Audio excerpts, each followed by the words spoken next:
Hi, I'm Scott Willison, owner of the Confluence Fly Shop in Bellingham, Washington. It's January up here, just kind of the beginning of our winter steelhead season, and as you might expect, I'm going to tie a winter steelhead fly here. This fly was inspired both by Jeff Hickman's fish taco fly pattern and fake news, which is kind of our 2017 buzzword. So we are going to call it the fake taco. It is going to be comprised almost entirely of synthetic materials. They move and breathe in the water. They're extremely durable, and they don't absorb a lot of water. So even though this is kind of a larger profile fly, you're going to find it's pretty easy to cast.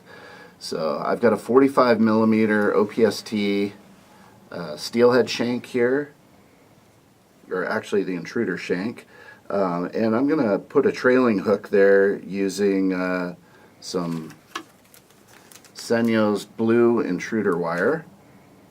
And for my hook of choice, I'm going to choose a size 3 OPST swing hook.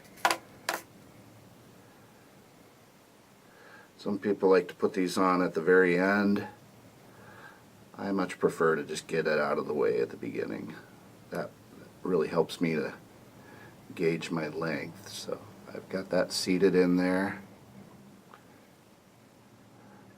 Get that bound down. Before I really pull tight on my thread, I can kind of slide that about where I want. I want just enough room to be able to replace that hook if need be. And then we're going to wrap this up right about to the return wire. I'm going to figure out how much I need to cut off of this to fold it back. Then we'll double that over and bind it down. That way there's no chance it's going to pull out on you. Always be real careful winding your thread over those ends you just clipped, because sometimes they've got little burrs on them and they're kind of sharp, so you don't want to cut your thread. Now I'm going to form a little dubbing loop there at the rear of the fly. Put in my favorite Stone Foe dubbing twister, and we're going to do kind of a hot, brightly colored butt there. I'm going to use some Senyo's Fusion dub in the Pink Lady color. And just kind of a longer, shaggier dubbing. I'm going to spin this up. And then we'll take our little ultimate dubbing brush here and just comb that out a little bit.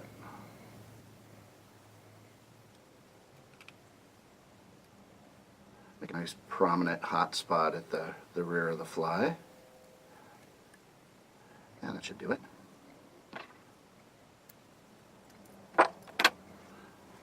Okay, next I'm going to cut a length of, getting down to the end of it, but size medium uni French oval tinsel in silver. This is going to reinforce the body hackle, which will be one of the few natural ingredients in this fly here. Okay, got that bound down. My body is going to be ice dub in Kingfisher blue, and I'm not going to bother with a dubbing loop for this stuff. I'm just going to twist that on the thread. I want to kind of keep the body tight and fairly slender.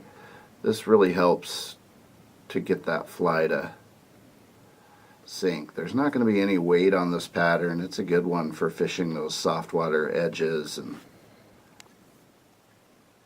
keeping it out of the rocks.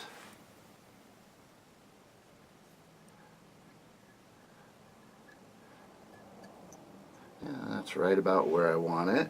Now for the body hackle, which is going to prop up the shoulders of the fly, I've got a Kingfisher blue dyed Grizzly hackle here. This one's just out of a Whiting's Woolly Bugger pack. These feathers work fantastic for this kind of application. I'm going to tie that in by the butt, and then I am going to be reverse palmering this feather here. So usually like to do kind of a couple wraps up front to build up some shoulders, and then just nice evenly spaced wraps all the way back to the butt of the fly. And then we're going to transfer hands and then use the rotary function on our vise to make this a little easier. Just nice uniform wraps to get that into place.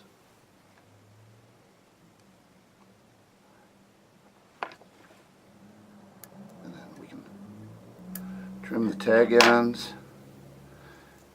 And this reverse palmered hackle is going to help everything in front of it to kind of stand up. Now we're going to do our shoulders, and we're going to kind of do it all in one step here. We're going to use a composite hackling technique. Takes a little bit of prep time to get your stuff going, but I got myself a little dubbing loop set up there, and then we'll build out our composite loop. So we'll start with laying down a thin strip of UV purple ice dub,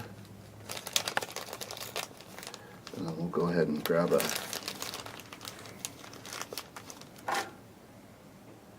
second amount here that we'll be using shortly.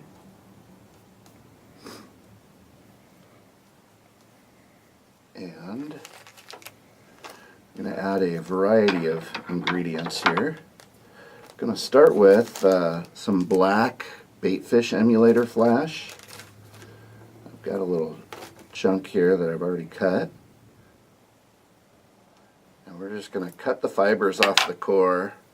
Always a good idea to grab the tips and kind of make sure there's no small pieces in there. And then we're just going to distribute that evenly over the top of the dubbing. Next, I've got some blue barred UV Predator wrap. And I'm going to cut this stuff a little longer than I did the Baitfish Emulator. So yeah, about 2.5, 3 inches of it there. We'll lay that down over the top of the Baitfish Emulator. Next, we're going to do our long sweeping spay hackle. On the original fish taco, this would all be ostrich, but here we're going to use blue barred Flashabou. And I am going to cut this stuff fairly long. I want it going all the way back to the hook and then some. I'm just going to try to lay that out, get it even. And then finally I'm going to finish it off with some Steelie blue ice dub.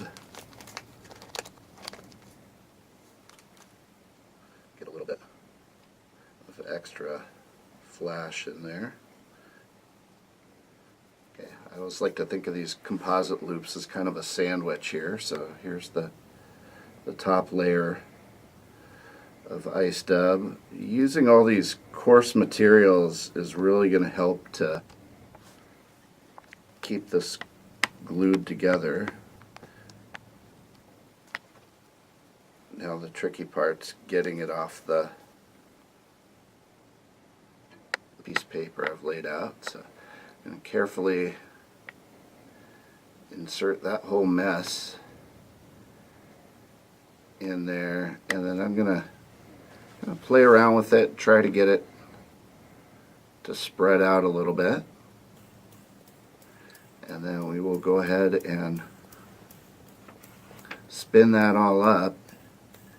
You're going to find anything that wasn't fully trapped in there might come spinning out, but we're going to work on it here with a comb and do our best to separate a lot of those fibers. And again, any of your loose stuff that's not wrapped up in the loop, that'll come out. That's okay, because I really want the core of this loop to not be a whole lot thicker than just the thread core. Okay, now that I've got that out there, again, I've forgotten my water, which really helps to train these fibers back, but we'll see if we can work on it with a little bit of saliva here.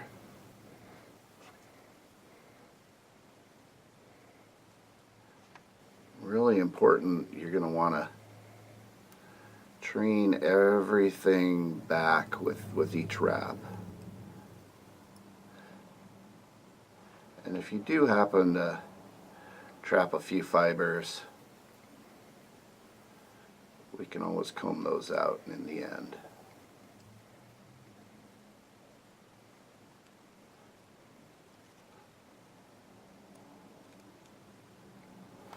Okay, got that in place. Go ahead and cut off our dubbing loop, and then we'll comb that back a bit more. Now, some of these did get a little longer than I wanted, so I'm going to just kind of randomly snip. You don't want to cut them all one length. That'll eliminate any sort of natural taper you've got to the fly. Great stuff about this versus ostrich or other materials, this Grizzly Flashabou, is even if you've got some extending back beyond the hook a little bit, it's not going to tend to get fouled up in the hook too badly. So we'll do one more little bit of flash addition. I'm going to do a couple strands of purple crinkle mirror flash down each side. Just select 2 long strands here.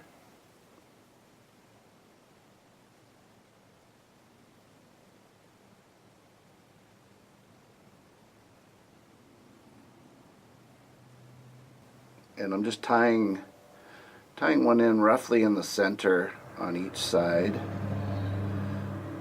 and then folding the rest of it back. I'm going to do a loose wrap to trap the material. Fold it back, and there we go. And just like everything else, we're going to want to kind of trim those at random lengths there. Alright, now I've got a black Schlappen feather that we'll use to finish this off by. I've cut away all the fluffy stuff at the base. I'm going to just strip a few fibers so I've got a good clean tie-in point, and then we will tie that in by the butt here.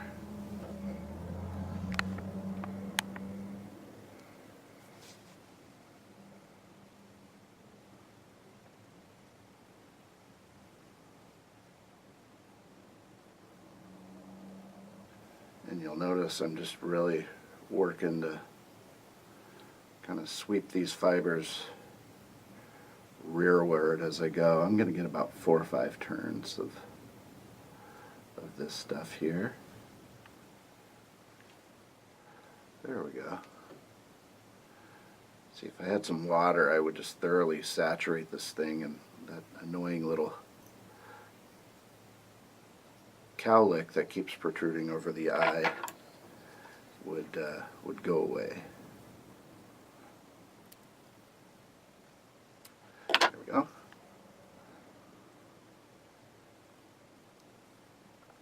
Alright, and then lastly, we are going to really class this thing up with some of Hairline's Real Fake Jungle Cock in the purple flame color.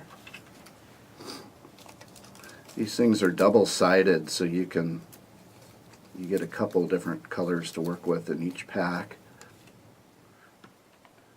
These are far easier to come by than actual jungle cock.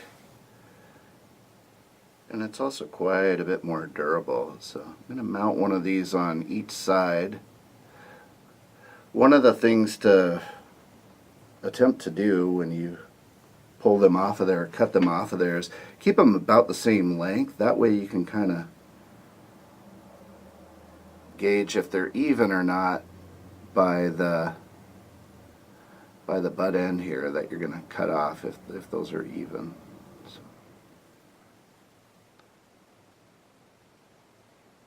Those are in there pretty good. And then we will cut away the excess. Build ourselves a nice, neat little head. And then whip finish.